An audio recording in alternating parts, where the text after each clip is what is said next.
Okay, well, everybody that's trying to get in is in for now. Um, so we'll go ahead and get started. I'm Katie Morris. Alyssa and I are the ones that kind of got this put together. So we're going to be helping the live sessions kind of moderate the comments today. So Jody Boyer is joining us today for our first live session. I met Jody at the NAEA Western Region leadership thing a few years ago, 4 or 5, I don't know, somewhere in there a while back. And I've been following her online since then and really enjoy what she posts. So I asked if she'd be interested in presenting for us today. And we'll let her take it away and I'll be kind of helping with the comments. So go for it, Jody. Okay. Give me a second to screen share and make my life work here. So I have 2 screens. I have one here that is the presentation, and then I have your guys' faces because I work much better when I see humans. I don't know how you guys are, and I'm oddly nervous this morning. I don't know if it's just that I've had like 8 cups of coffee, probably that. So hopefully I can come on. I'll share this presentation after this morning in the Google Drive. I just spent more time this morning adding things and changing things.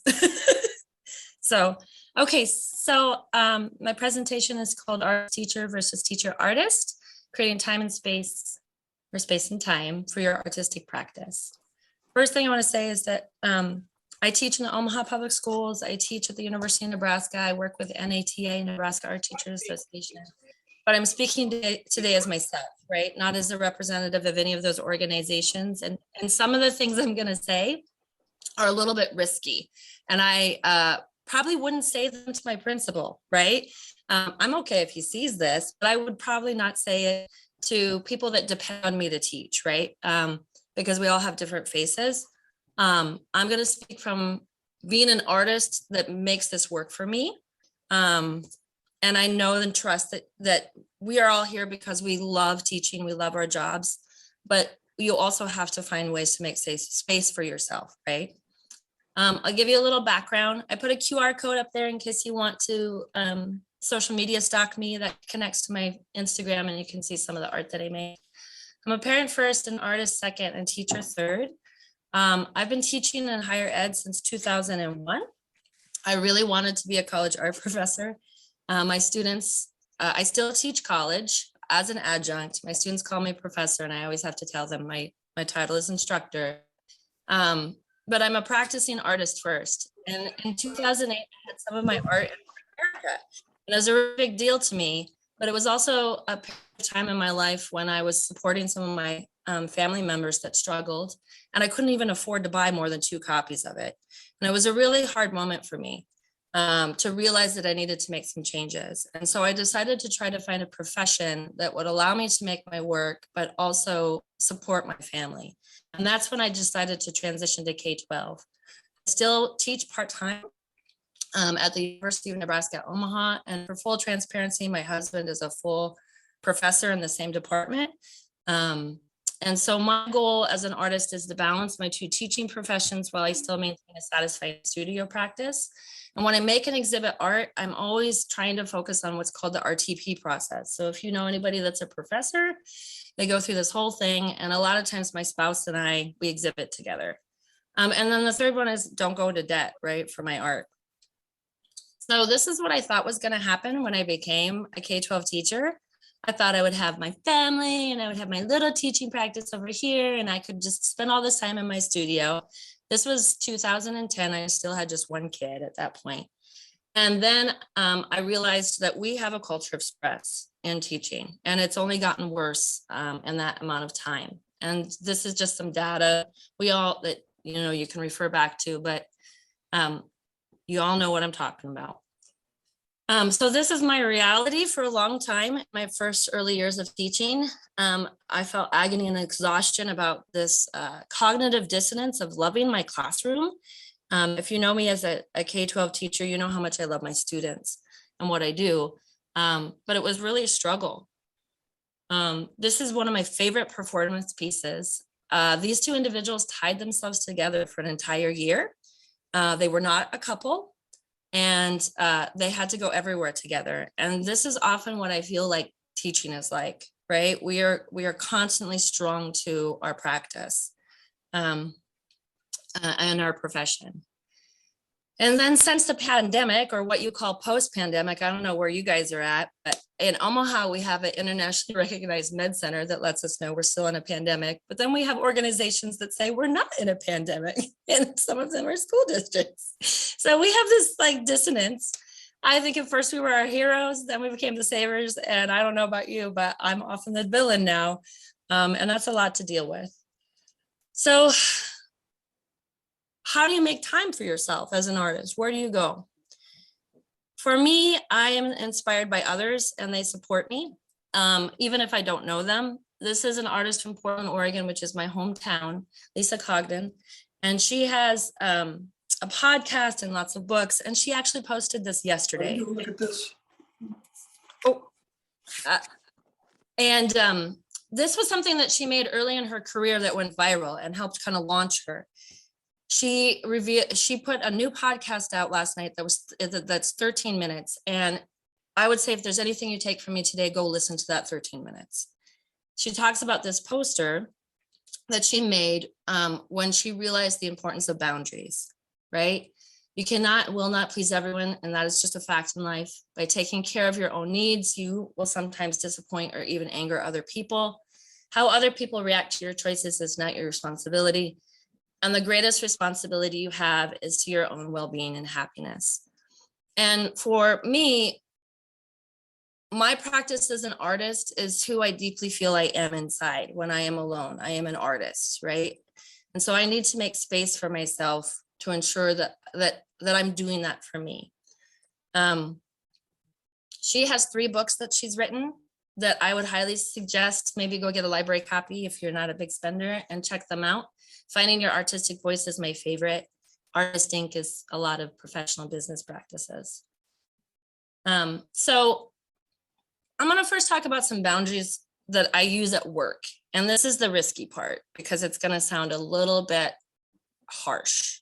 But I, in about year 4, had to realize that I needed to dispel the teacher savior narrative that I kept getting thrown at me in different ways. For me, I work from 7:15 in the morning until 3:30 as hard as I can. And that's all I can do. So if it's broken, I let it be broken because I can't do it all. If it's not my job, I often will say no because it's not my problem to fix it. Because we have so many things in schools that you could spend your entire 24 hours trying to do. And this one was really hard for me because I'm an overachiever. But in my teaching during the day, I have come to the place where I say a solid B or even a B- is still better than average. If you are part of NAEA or you're part of KAEA or NATA, you are a high achieving person that's highly engaged in your work. And we have such high standards for ourselves to be the best and perform the best as educators that sometimes I think we give too much, right? It's okay to say, I can do a B-. It's really important to define your responsibilities, learn to say no. I like to use administrative phrases back on administrators.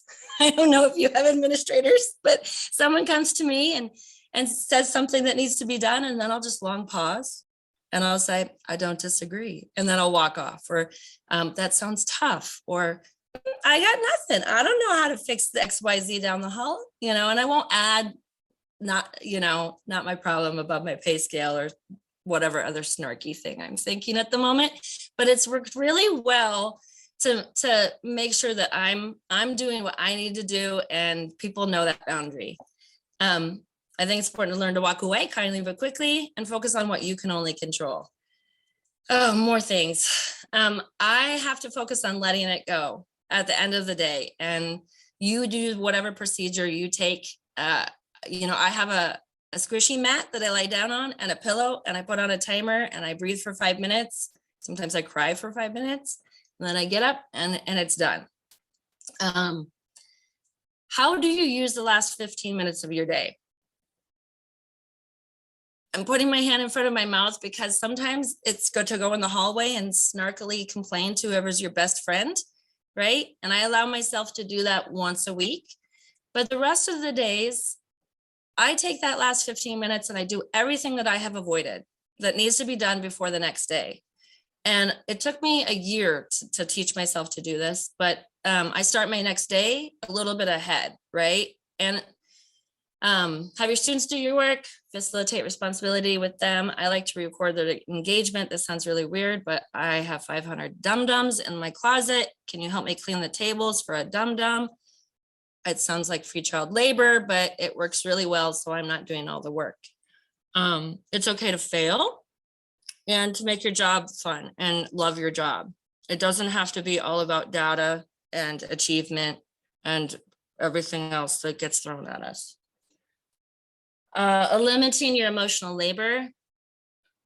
I don't try to fix my students. I show them a path to fix themselves. I work in a very difficult place. If you go look up the data sets about my school, 95% of my students are living in poverty, and they have a lot of needs. We have the highest foster care rate of student population in the whole city.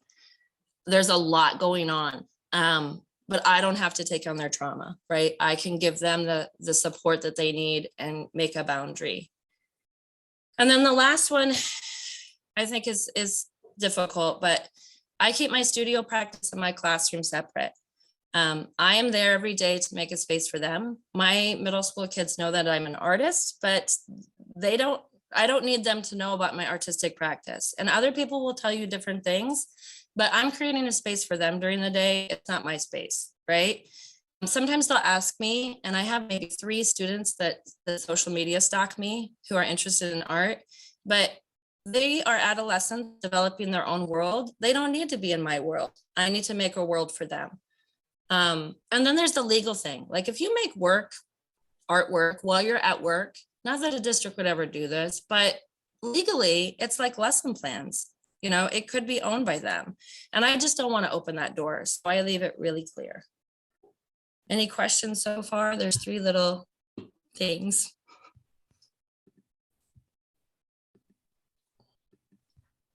Where am I at time-wise? Okay. Katie, are we good? Yep, you're great. Keep going. Okay, thank you. Sorry. And then the last one, then we get to the fun stuff, is that you need to do you however you do you. I am a goofy, like dancy 12-year-old when I teach, and let's just say I'm not popular with everyone in my building, right? But I also don't hate children. Like if you want to be a teacher, you should love children, right? And then I won't open the rest of that door. But people like to complain about children. I don't get involved in that. And I don't have besties at work, right? That helps me because fences make good neighbors. They also make good colleagues. I don't write lesson plans for other people. I only take care of myself. And if somebody else wants something fixed, they probably can fix it. Okay. That's how I manage my day job. I know it probably sounds like I'm a mean person, but that's how I function. So now it's like, how do you create this space for yourself for art, which is why you're really here. Each of you has your own path, and you're going to define that for yourself. For me, the 7 Habits of Highly Effective People really helped about 8 years ago. It's a business thing. I don't know if anyone has read it, but I would start just looking at some of these Stephen Covey habits. And one of the first habits is to put first things first, right? Put your art first. I also started thinking about using the studio thinking, not for my students, but for myself, right?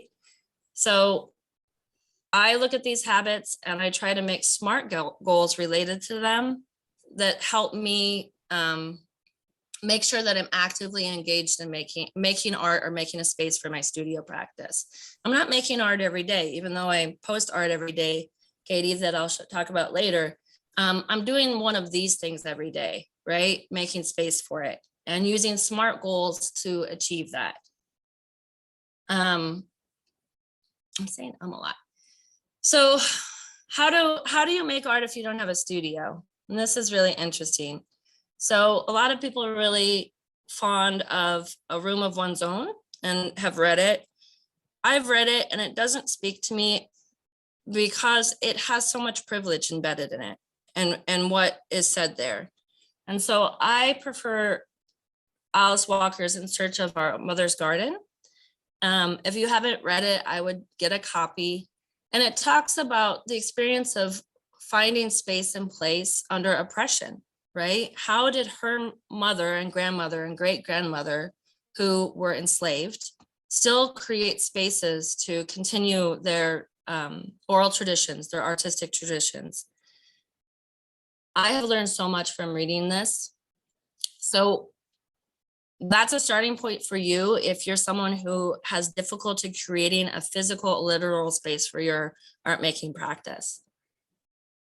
For me, the first thing I had to do is get rid of the illusion. So there's this magazine out there called In Her Studio. And I ogle it because I'm like, oh, it's so beautiful, right? I once cleaned my studio for this Midwest artists process that I took part in, and I spent 8 hours cleaning it because I wanted to give the perception. But this is what my studio looks like. It looks like a crazy person's studio, right? Francis Bacon, and that's even slightly clean. And my partner in crime is a very minimalist person, and he'll come down to my studio and he'll say, you know, do you want to help organize? What's going on? I'm gonna say a bad word right now. I say, you get the fuck out of here right now.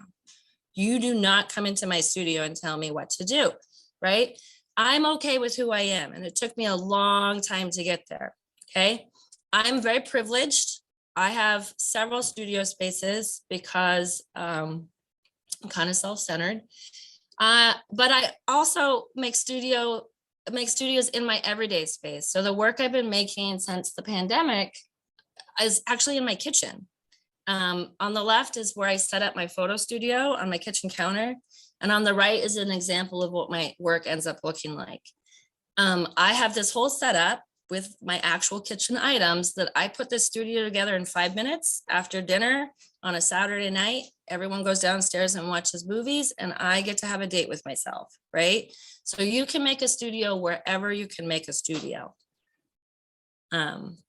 So first things first, you got to make that space for yourself, right? Once you've made that space for yourself, you have to do the work. Creative genius is something people tend to romanticize. I don't feel like doing it today. So, right? I don't feel like brushing my teeth sometimes. I don't feel like going to work, right? You have to have practice with what you do, and you have to schedule it, just like a sport. So I treat my artistic practice like I treat exercise. So I coach a girls' swim team. Swimming keeps my mental health together. I swim 4 to 6 times a week. I get up in the morning, I force myself to do it, even though I lie in bed for 5 minutes and I think about how lovely it would be to just spend the whole day in the bed. I allow myself to wallow, and then I go, right? I do the same thing for my artistic practice. I schedule the times that I'm gonna do it. And I have a partner that supports me. So, you know, you have to create that space. And I do it even if I don't want to, even if I feel bad, right? And I will honestly say that there is 50% of the time where I'm making work in my studio and I do not like it. I don't think it's going well. And it doesn't matter. I have to do it. How do I make myself do it? So I do a lot of tricks with myself that have to do with timers because I have bad focus issues. I have a timer on my phone, I have a timer on my microwave, and I use timers to make myself get into things. And I have my little dish story. So one of my minor marital problems is that I hate doing dishes. And I have a spouse that is like a house husband and does everything like that.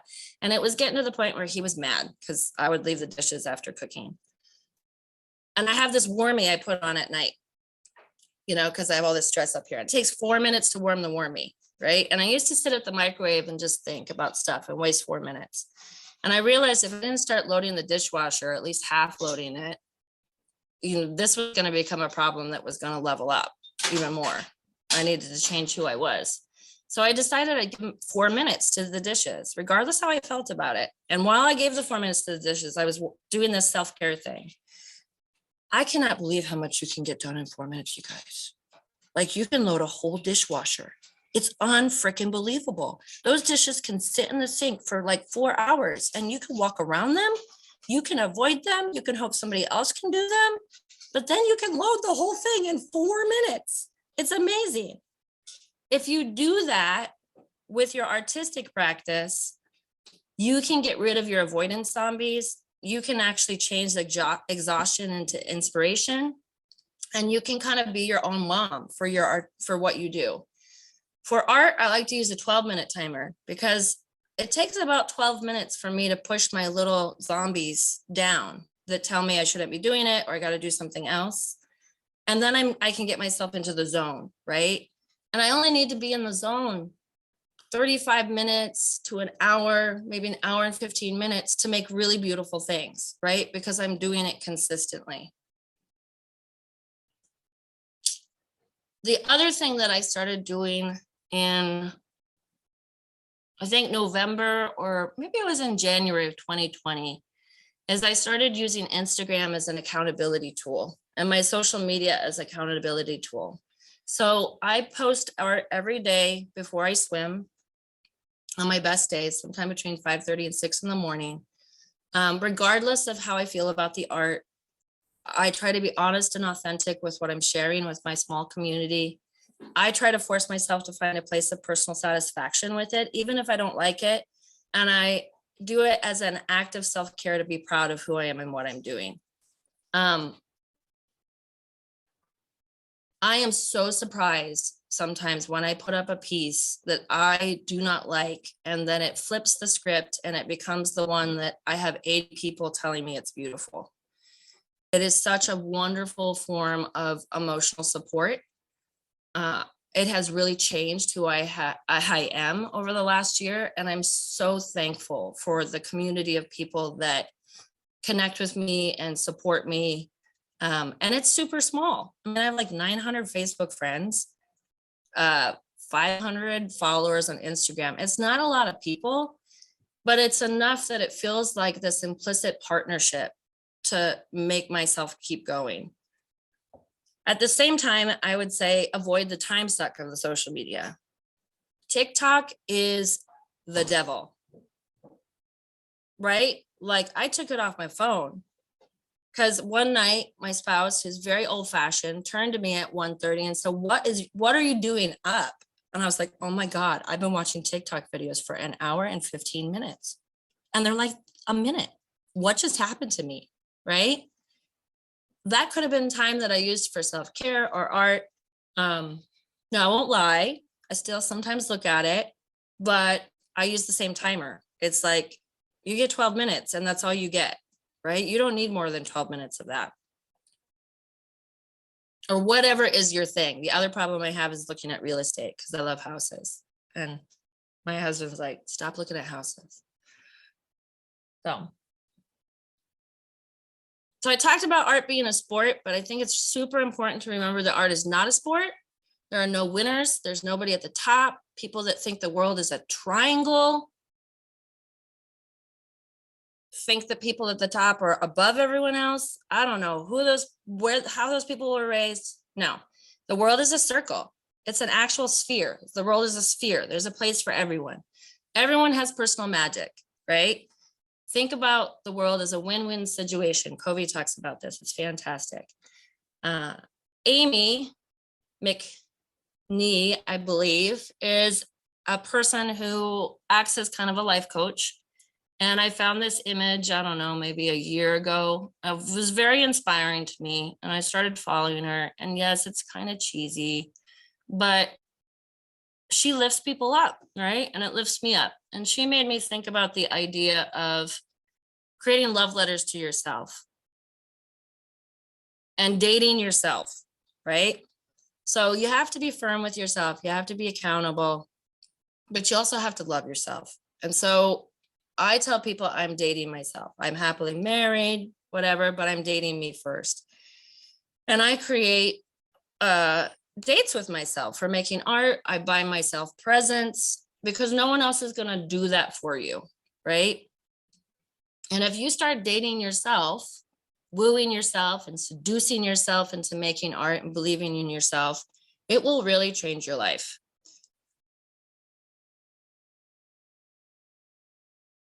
So this is the story of the beginning of kind of dating myself. I did this challenge in April of 2020. I was making a response artwork a day and I was posting it on my social media as a way of coping with the pandemic. And I was very interested in this artwork, frozen sculpture by this group out of New York City. So I made this response artwork and I was pretty near having a nervous breakdown, you know, with everything that was going on. And I was in the kitchen cooking and I was trying to figure out what I was going to make. And so I decided to freeze this egg inside some water. I don't know why I did. I just did, you know, and I took it out of the fridge and it did this.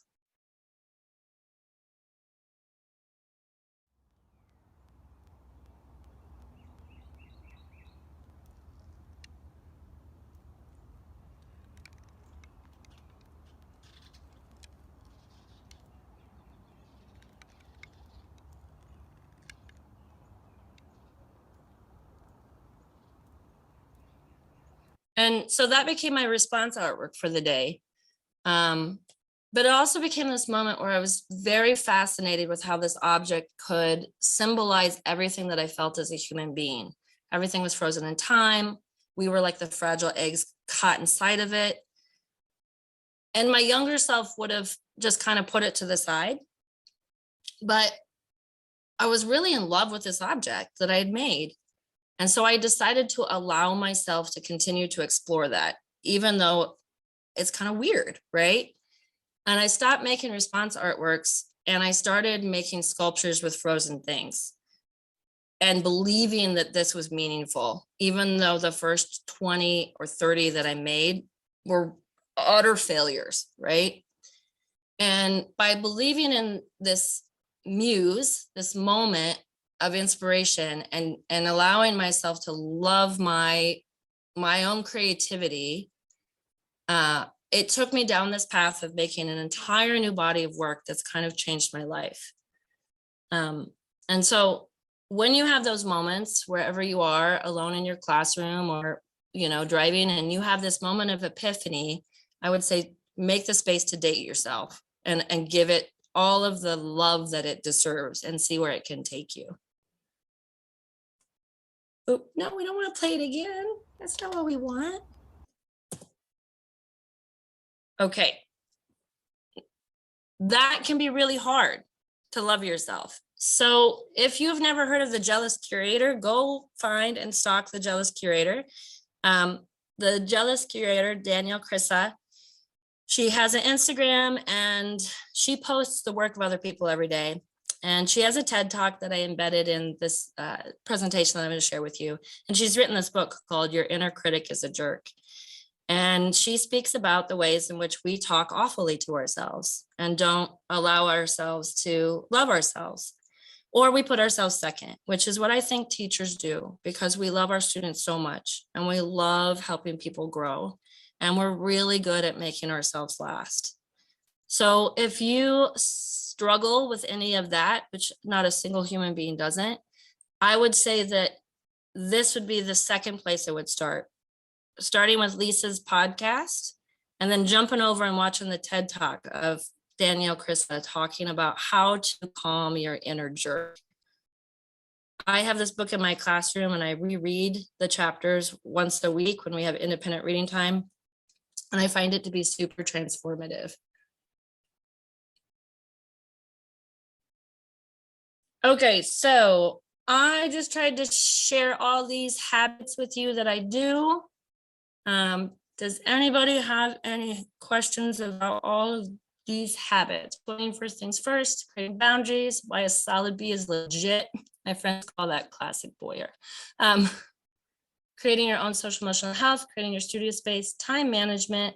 Oh, there's an organization called Springboard for the Arts, which has a workbook called the business of being an artist, and it has a whole section about how to build your time management with worksheets that are super helpful that I would throw at you guys. Your own accountability, thinking about art as a practice, as a sport, dating yourself, making your own love letters, dealing with your inner jerk. Do you guys have any questions about all of that? Elizabeth asked, which one was the 13-minute video we're supposed to watch? Oh, Boundaries by Lisa Cogden. And when I go share this in your Google Drive, in the notes section, I embedded all the links for everything. So it's really easy to find it because I thought that would be helpful. I have a question for you. Okie dokie. So I think because I went straight into art education instead of really developing myself as a studio artist before entering the classroom, oh man, really needed to hear the first part of that presentation in like some deep ways. And if you haven't looked at the chat, like we were all like snapping at all the things that you were saying. But I'll go look at it. For me, I really combat with like a lot of guilt when I kind of try to talk myself into providing myself this space, because it just feels like as teachers, more and more keeps getting added to our plate, and that admin and parents, and we're getting pulled in so many different directions. And as art teachers, you know, like helping with the play sets and like the million directions that we're pulled in. So I guess just like, what would be your advice on like kind of combating some of that guilt when you're trying to like take control and not be fully consumed by work? My first would be a good therapist, right? Because I'm not a therapist. I say that, but I don't go to a therapist. I just get all the free therapy online. I think it's okay to feel the guilt and allow yourself to cry and then be your own parent. And that's kind of what I try to do. I don't think I can lie and say there aren't days I feel guilt because I wish I could do more. But then I try to look at the glass half full. And I don't know where all of you guys are at. We currently have 8 unfilled positions in my building. So those of us that are choosing to still be here are doing more than we normally do. I'm teaching social studies. I have an overage. The kids know what's going on and I don't lie to them. And I tell them I am here because I want to be here. I want you to have a safe, loving teacher, and you need to meet me halfway. And when I'm honest with them and I tell them, and I straight up tell them, I say, people are leaving. And they know they lost their social studies teacher. They want that level of honesty. They want to be treated like the brilliant young people that they are, that in 5 years are going to be voting. And when I do that, it changes the dynamic of my classroom. So I feel less guilt because I tell the people I'm serving what's going on. They're not naive. They've lived through this just like we have. I don't try to protect them. And that helps me not have the guilt because I'm still going to work, right? And I still want to be there. And my relationships with my students are as important to me as my relationship to my best friend, my husband. I am so close to my students. And that helps me not have guilt too, because I don't have this illusion that I have to be perfect, right? The second group of people that I told my mom died 3 weeks ago was my students before anyone else, because they also need to see adults be human and go through stuff. You know what I mean? And that might not, and I'll put that out there, that might not work for everybody. Everybody has a different way of managing the world. Some people compartmentalize more than others and it helps them function.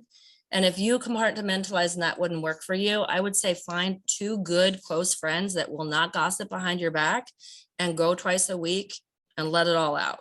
And they can be your guilt therapist and you the guilt therapist for them, right? I also have those people in my building. Actually, they're not in my building, to be true. Don't pick them in your building. Don't do that.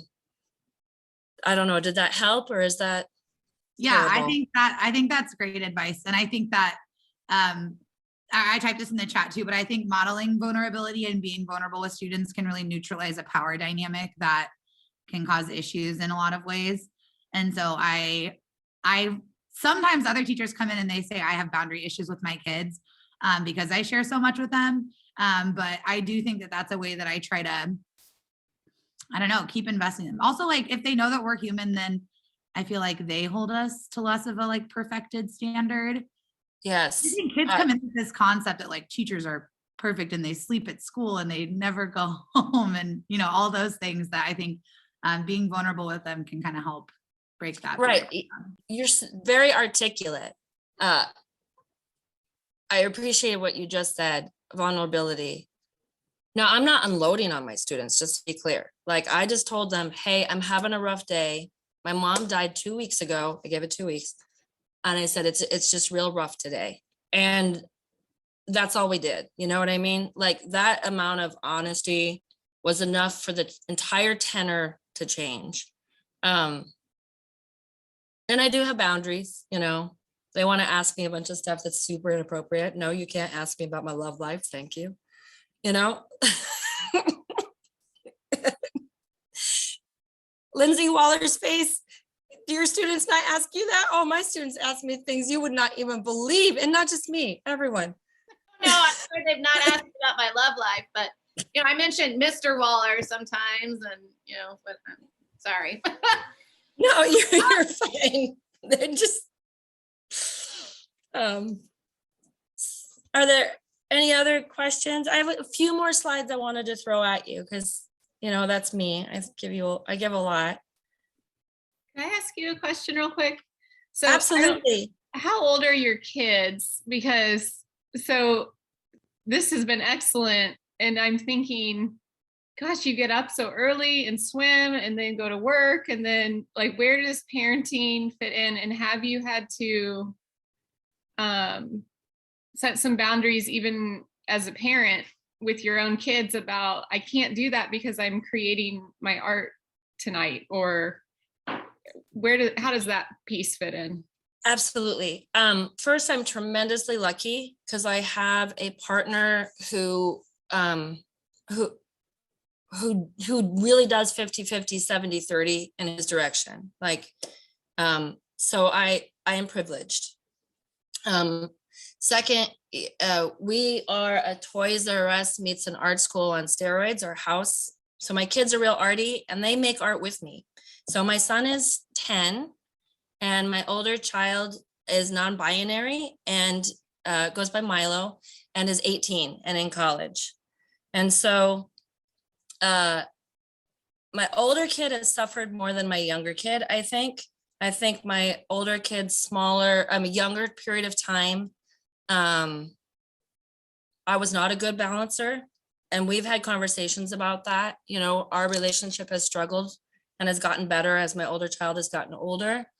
I've learned to create space and not separate it. So I'm sitting at my desk in my living room and they're always with me. Like we have a big open house.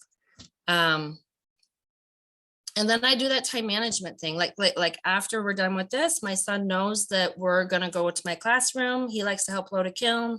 Then we're gonna go swimming. Then we're gonna go thrift store shopping. Like I make sure they know that they have space, you know? And when I'm making art on Saturday night, they come up and they're like, Mom, I need a spoon. Can you get a spoon for me? You know, I don't not let them in my space, but they just know that that's mom's time. And dad does the same thing. You know, he has a studio in the basement and they know that if dad's drawing, give him a couple hours and we'll depend on mom. I will be super honest about one thing though, that I don't have a big social life that's not my kids. And so, you know, other people I know have a larger adult social life, but I as a person have chosen to have my children be my social life. And so I think you have to make choices. And I have just chosen to have my babies be my little community in my home. I don't know if that makes sense, if anyone else is there too. And there are a lot of things that I want to do that I don't choose to do so that I can spend time with my kids. I don't really go to art openings anymore in town, you know, because I want to spend Friday night watching bad movies with my family. So I think it's about choices too, those kinds of choices. I don't know if that helps.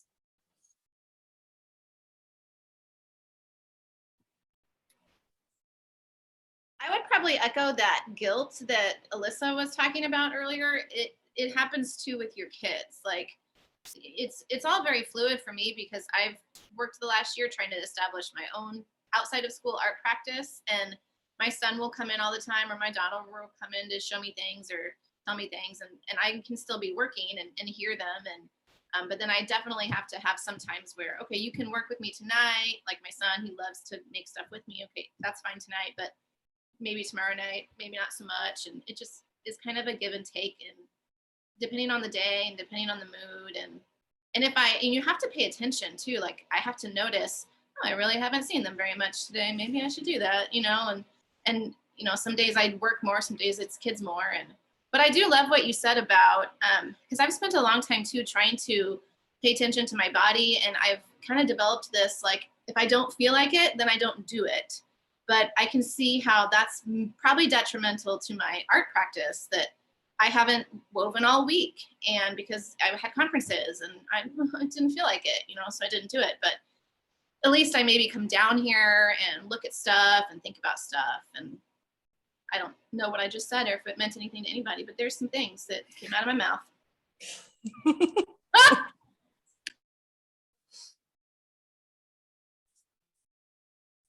I'm going to show just 3 more slides, so I wrap it up the way I wanted to wrap it up. So at the bottom, it says now presenting, you know, you made all this work. What do you want to, now you want to put your work out there as an artist. So, oh, why is it not working? Oh, it's grumpy. There we go. So how do you professionalize as an artist? So moving beyond just creating the space, now you want to share the work somewhere. I love Springboard for the Arts. They give free workshops. I wish I could just do them every single year, all of them. But if you go to the Thrive as an Artist, they now offer Zoom workshops that are specific. I would go take a look at that to help professionalize yourself. If you want to put your work out there, share it, exhibit it, sell it. If you want to think about your practice as a business and how you can make some cash from it, the Arizona State University has a whole entrepreneurship in the arts program, and I put the link in. They have so many resources. And then these are the 3 books that I use. I teach a professional practices for artists class. It's a capstone for our undergraduate students at UNO. And these are 3 books that I suggest that they check out from the library and read and figure out which one fits them the best. And they talk about all the bricks and mortar stuff that you would need to know to kind of run a business as an artist and make it work. Sometimes teachers decide they make art so much that they leave the classroom, right? How do you make that happen? I don't want any of you to leave the classroom. Don't do that. We need you. But let's say you want to have that secondary source of income in some way. So I wanted to throw those things at you because it's important to think about this as also being your part of your profession. Do you know what I mean? Part of your professional practice. Yeah, okay, got that done. I am going to stop the share. So, no, that's not stopping.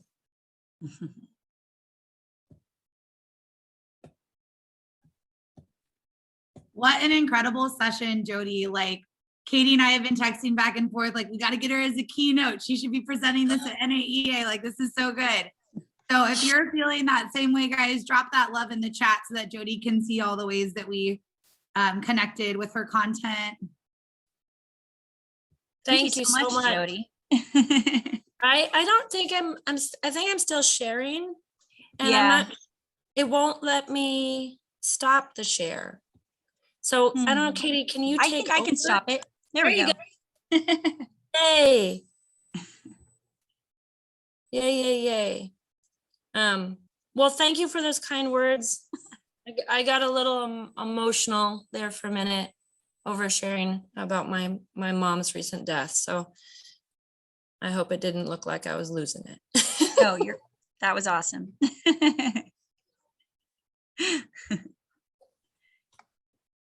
Oh, in case you didn't see it, Elizabeth said, thank you so much. Can you speak truth to me every week? Heck, every day. Thank you for sharing. Great I know, I'm ready for presentation. the Jody Boyer podcast.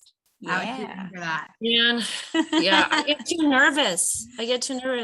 By myself. I have tried. It's so bad. I get too nervous. I need people to see their faces.